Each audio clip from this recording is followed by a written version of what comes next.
দিদি একটা last question ছিল, আমরা নাটোরে গিয়েছিলাম, সেখানে তিনি বলেছেন যে আপনাকে, অর্থাৎ তার 5টা মেয়ে, আপনি সবার বড় মেয়ে, অর্থাৎ আপনাকে নিয়ে 6 জন, সে অর্থাৎ তার 24% জায়গার মধ্যে ছেলেকে 12% দিয়েছেন, আর বাকি 12% 6 মেয়েকে, অর্থাৎ আপনাকে সহ আপনাকে দিয়ে দিয়েছে। এটা তিনি আসলে মিডিয়ার সামনে আনতে জানি, তারপর আমার সাথে কথা হয়েছে ফোনে।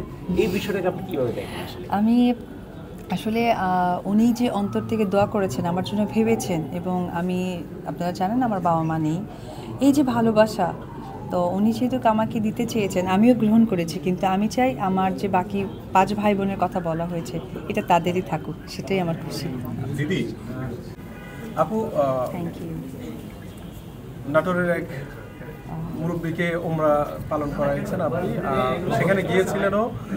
এই ধরনের মহৎ কাজ আসলে করার পর মানে আপনার অনুভূতি বা এটা আমি মহতের থেকে বলবো যে আমার দায়িত্ব, যেহেতু আমি ওনাকে বাবা সমর্থন করেছি, আমি আমার দায়িত্বটা পালন করেছি। তো দায়িত্বর মধ্যে তার ওইরকম বেশি ব্যাখ্যা থাকে না, তবে সন্তান হিসেবে অনেক ভালো লেগেছে।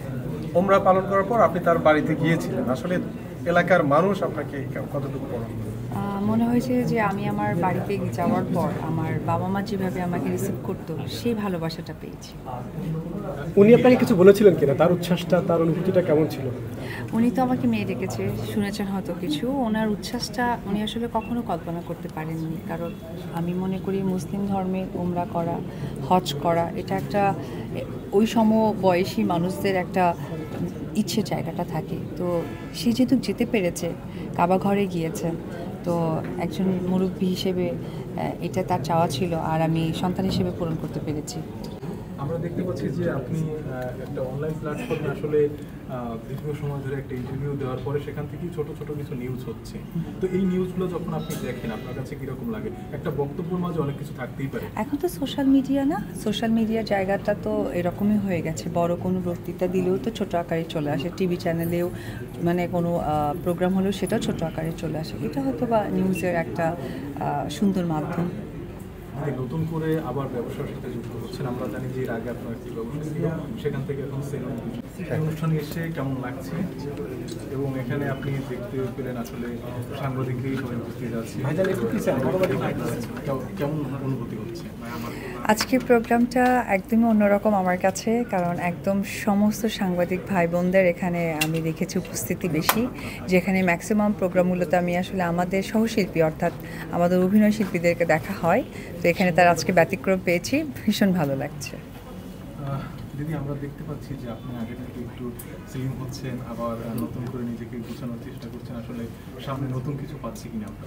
আশা রাখছি, যেহেতু স্লিম হচ্ছি, এটা আমার কাজের একটা দায়িত্ব। সো দায়িত্বের জায়গা থেকে সামনে অবশ্যই ভালো কাজ পাবেন আশা রাখছি। দিদি, আপনাকে ডালিম কুইন বলা হয়, অবশ্যই আপনারও কিছু দায়িত্ব আছে দর্শকদের উপরে, আবার দর্শকরা আপনাকে ভালোবাসে। সেক্ষেত্রে 2025 সাল প্রায় শেষের দিকে, তো নতুন কি আসতে যাচ্ছে এবং কোনভাবে আসলে দর্শক আপনাকে পেতে পারে? দর্শক তো আমাকে বিভিন্নভাবেই পাচ্ছে। আপনারা দেখছেন যে আমার ফটোশ্যুট থেকে শুরু করে ওপেনিং থেকে শুরু করে ব্র্যান্ডিং থেকে, ব্র্যান্ড প্রমোশন থেকে, এবং ব্র্যান্ড অ্যাম্বাসেডর হিসেবে তো দেখতেই পাচ্ছে। আর সবসময় যেটা আমার কাছে যে আশাটা সকলের থাকে, যে চিত্রনায়িকা হিসেবে দেখা যাক, একটু ওয়েট করি, অবশ্যই জানাবো। যদি আমরা সুপারস্টার শাকিব খানের প্রসঙ্গে যাই, তার প্রিন্স সিনেমাটা কিন্তু অলরেডি অ্যানাউন্সমেন্ট হয়ে গেছে। তো সেটা কিন্তু বলা হচ্ছে যে সব থেকে বিগ বাজেটের সিনেমা হতে যাচ্ছে। তো আপনার কাছে বিষয়টা কীরকম লাগছে? এবং ভেরি কংগ্রাচুলেশন, চলচ্চিত্রের জন্য এটা একটা অন্য রকমের মানে শুভ বার্তা, যে আমাদের বাংলা চলচ্চিত্র ডে বাই ডে মানে সর্বোচ্চ চূড়ায় পৌঁছে যাচ্ছে। আমার তো পার্লার বিজনেস অনেক বছর ধরেই আছে, আপনারা জানেন। সেখানে আসলে স্যালুনটা যুক্ত হয়েছে, তো আপনাদের জন্য এত খুশি হওয়ার কথা। প্রিন্স মামুন ওইদিনকে বলছিল আসলে যে তার সেলুনটা আপনি এখন দায়িত্ব নিয়েছেন, এটা আসলে কীরকম কী হবে? এটা আসলে যেটা হয়েছে যে যখন কোনো কিছু বিক্রি হয়ে যায় সেটা তখন তার, তো সেক্ষেত্রে বিক্রি হয়ে গিয়েছে, তো এটাই আমার বলার থাকবে। এটা কি মানে আপনি কি কিনে নিয়েছেন কিনা নাকি? হ্যাঁ, এটা আমি আছি এখানে, মাসুদ খান যে আছে উনি আমার সাথে আছেন, এবং কাদরি মাহফুজ। এই সেলুন পরিচালনা করব আমরা 3 জন মিলে। থ্যাংক ইউ ভাইয়া, ভালো থাকবেন। একটু সিনেমার দিকে যাই আসলে। যেহেতু আমরা প্রথমেই আপনাকে বলেছি যে আপনি পরিবর্তন হচ্ছেন, একটু নিচে দর্শক আপনাকে নতুনভাবে দেখবে আশা করি। তো সেক্ষেত্রে 2026 সালের শুরুতে আপনি কি দিয়ে করতে যাচ্ছেন?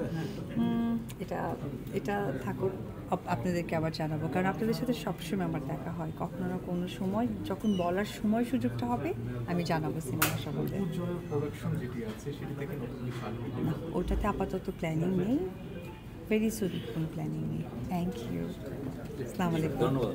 ধন্যবাদ আপনাদের সবাই।